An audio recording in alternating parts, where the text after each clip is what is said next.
నిజ నిర్ధారణకు అంతిమ నిర్ణయం డిఎన్ఏ టెస్ట్. ఉన్నది ఉన్నట్లుగా వాస్తవాలను శోధించి వివరించే మన డిఎన్ఏ టీవీ, మన రాష్ట్రం, మన ఛానల్. నమస్కారం. సప్త సముద్రాలు ఈదినటువంటి గజయేతగాడు ఇంటి ముందు ఉన్నటువంటి పిల్ల కాలువలో పడి చనిపోయిన చందంగా నాటి ముఖ్యమంత్రి జగన్మోహన్ రెడ్డి వైఖరి క్లియర్గా ఉంది అనటంలో ఎటువంటి సందేహం లేదు.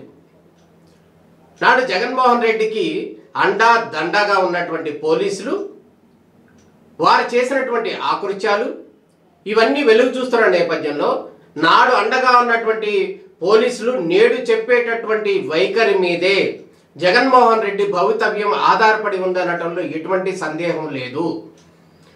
దాంట్లో భాగంగానే పోలీసులు చెప్పినటువంటి వాంగ్మూలం మూలంగానే జగన్మోహన్ రెడ్డి మరోసారి జైలుకి వెళ్ళే అవకాశాలు క్లియర్గా కనపడుతున్నాయి. తాజాగా జరిగినటువంటి సంఘటనలు కనుక చూసినట్టయితే ముంబై నటి వ్యవహారంలో 3 ఐపీఎస్ అధికారులను సస్పెండ్ చేసినటువంటి రాష్ట్ర ప్రభుత్వం వారిని విచారణకు నేడో రేపో పిలిచే అవకాశం క్లియర్గా కనపడుతుంది.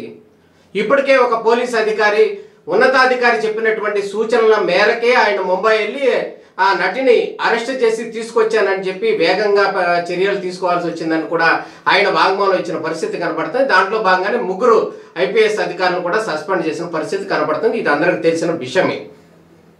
ఈ 3 ఐపీఎస్ అధికారులు ఆ మహిళను తీసుకువచ్చి ఎందుకు వేధింపులకు గురి చేశారు అంటే పై అధికారి చెప్పాడు కాబట్టి, ఆ పై అధికారిగా ఉన్నటువంటి ఆంజనేయులకు ఎవరు డైరెక్షన్ ఇచ్చారు, మీరు వెళ్ళి ఆమెను తీసుకొచ్చి ఈ విధంగా చేయండి అని చెప్పి ఎవరు చెప్పారు అంటే మరో పేరు సకల శాఖ మంత్రిగా గతంలో అనుభవించినటువంటి సజ్జల రామకృష్ణారెడ్డి.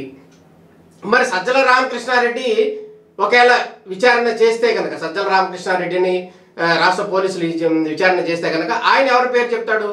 ఆయనకే ప్రత్యేకమైన ఇంట్రెస్ట్ ఏంటి ఈ హీరోయిన్ తీసుకొచ్చి వేధింపులు చేయాలని అంటే మళ్ళీ అన్ని వేళ్ళు కూడా నాటి ముఖ్యమంత్రిగా ఉన్నటువంటి జగన్మోహన్ రెడ్డి వైపే చూపిస్తున్న పరిస్థితి కనపడుతుంది.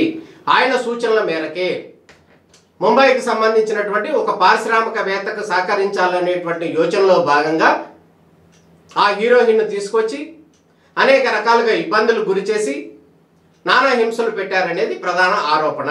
దాంట్లో భాగంగానే ఇప్పుడు పోలీస్ అధికారులు 3 కూడా ఒక్కొక్కరు కూడా వారి వారి వర్షన్లో కూడా చెప్తున్న పరిస్థితి కనపడుతుంది. వీరి వర్షన్లో కనుక సజ్జల రామకృష్ణారెడ్డి చెప్పాడు, లేకపోతే సజ్జల రామకృష్ణారెడ్డికి సీఎం చెప్పాడు అని కనుక వాళ్ళు చెప్తే ఖచ్చితంగా ఈ కేసులో వాళ్ళ పేర్లు కూడా పూర్తిగా ఇన్క్లూడ్ అయ్యే అవకాశం ఉంది. వారిని కూడా విచారించే అవకాశం ఉంది. వారు కూడా జైలుకు వెళ్తారేమో, పరిస్థితులు అర్థం కావట్లేదు. అదే విధంగా కనపడుతుంది. ఇక నాడు జగన్మోహన్ రెడ్డి వైఖరి కనుక గమనించినట్టయితే పోలీసుల కొరకు, పోలీసుల వరకే, పోలీసులతోనే అన్నట్టుగా నాడు పరిపాలన ఎట్లా ఉందంటే ఆ 3 అన్ని విషయాలకి పోలీసులే ఉంటేనే ఆయన పరిపాలన కొనసాగుతున్న పరిస్థితి, ఆయన ప్రజల్లోకి వస్తే నడిచే పరిస్థితి. ఆ విధంగా జగన్మోహన్ రెడ్డి గారు పరిపాలన కొనసాగించాడు. అంటే అదేవిధంగా మరో 3 ఐపీఎస్ అధికారుల పేర్లు కూడా వినపడుతున్నాయి. నాడు చంద్రబాబు నాయుడిని అరెస్ట్ చేసిన అధికారి, ఐపీఎస్ అధికారి కొల్లి రఘురామరెడ్డి ఎందుకు అరెస్ట్ చేశారు? ఏ విధంగా ఆయన ఓవర్ యాక్షన్ చేసి ఎందుకు అరెస్ట్ చేయాల్సి వచ్చింది? దాంట్లోనూ కూడా ఒకవేళ విచారణ చేస్తే కనుక ఆయన మీద కూడా ఎవరు చేయించారు, ఎవరి కోసం ఆయన, ఎవరి ఆనందం కోసం ఆయన అరెస్ట్ చేశాడు అంటే మళ్ళీ సజ్జల రామకృష్ణారెడ్డి, మళ్ళీ జగన్మోహన్ రెడ్డి పేరే వినపడుతుంది.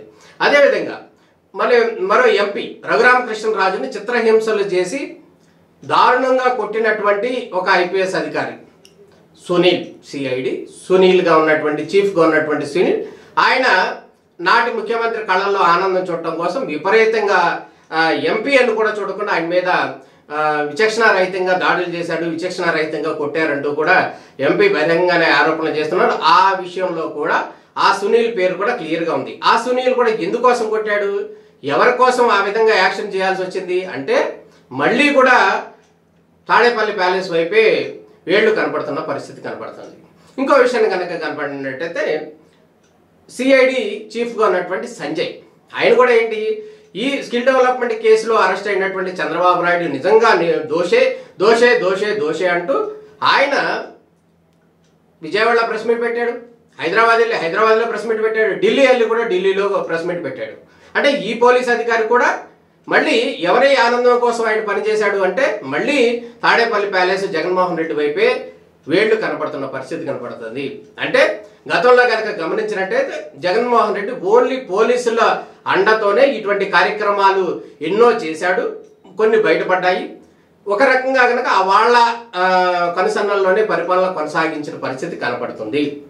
వాళ్లే నమ్ముకుని పనిచేసినటువంటి జగన్మోహన్ రెడ్డి ఈ రోజు మళ్ళీ జగన్మోహన్ రెడ్డి యొక్క భవితవ్యం ఆ అధికారులు ఎవరైతే ఉన్నారో ఈ ముగ్గురు అధికారులు ఈ 6 అధికారులు కనుక నోరు విప్పి జగన్మోహన్ రెడ్డి మూలంగానే చేయాల్సి వచ్చింది అని చెప్తే ప్రతి కేసులోనూ కూడా మళ్ళీ ముద్దాయి జగన్మోహన్ రెడ్డి, సజ్జల రామకృష్ణారెడ్డి ఉండే అవకాశం కనపడుతుంది. మొత్తానికి జగన్మోహన్ రెడ్డి పరిస్థితి ఎట్లా ఉందంటే ఆయన నమ్ముకున్నటువంటి అధికారులే ఆయనకు పీక చుట్టుకునే పరిస్థితి వచ్చింది అనటంలో ఎటువంటి సందేహం లేదు. మొత్తానికి జగన్మోహన్ రెడ్డి ఈ నటి విషయంలో కనుక ఈ నటి కేసు అంశంలో కూడా ఆయన పేరు కూడా ఖచ్చితంగా వచ్చే అవకాశాలు ఉన్నాయని చెప్పి విశ్లేషకులు చెప్తున్నారు. మరి ఏం జరుగుతుంది అనేది వేచి చూడాలి.